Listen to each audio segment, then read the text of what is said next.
Bonjour. Gagnants, perdants, les ex-candidats à la présidentielle de 2012 ne sont pas au mieux de leur forme, nous dit Libération ce vendredi. François Hollande a encore 2 ans à faire à la tête de l'État et il peine toujours à convaincre. À lire le dossier, pire encore, il ne sait pas quoi faire dans les mois qui viennent, sur quels dossiers appuyer. Reste un espoir, la reprise, mais c'est une variable inconnue et le temps restant est court, dit l'éditorialiste Laurent Geoffrin. Pendant ce temps, Nicolas Sarkozy tente d'être aux aguets, mais la justice le rattrape lentement mais sûrement. L'essentiel de la procédure initiée à son encontre a reçu le feu vert de la Cour d'appel de Paris, ce qui ouvre la perspective d'un procès en correctionnel et freine sérieusement ses ardeurs présidentielles. Le Figaro, de son côté, parle travail en ce jour férié pour remarquer que l'hôpital est le symbole de l'échec des 35 heures. Le directeur des hôpitaux de Paris, Martin Hirsch, veut réviser la durée de travail pour éviter de supprimer des emplois. En pages économiques, le quotidien s'en félicite et espère que la réflexion va s'étendre.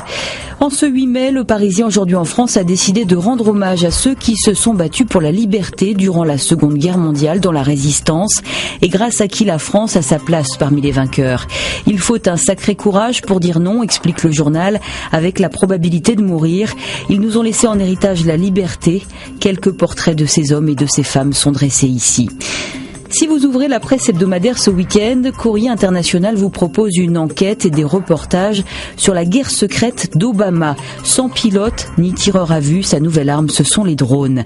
Le Point enquête sur les nouveaux puritains pour le magazine. Ce sont ce qu'il appelle les pédagogistes fous de l'école, les obsédés de la repentance, les hygiénistes anti-vin ou les maniaques de la novlangue. Bref, un joli fourre-tout. Marianne s'en prend pour sa part aux élites sans gêne, dont on a eu quelques exemples ces dernières semaines dans l'actualité, de l'INA à la CGT en passant par Radio France. On en apprend encore plus dans ce dossier. Le magazine nous rappelle aussi que dans le privé, ce n'est pas mieux avec les retraites dorées, les flambées de salaire des patrons du CAC 40, sans tenir compte de la crise ou de la situation des ouvriers. En ce début de long week-end, enfin, et si vous rendiez vos enfants heureux, suggère l'Express.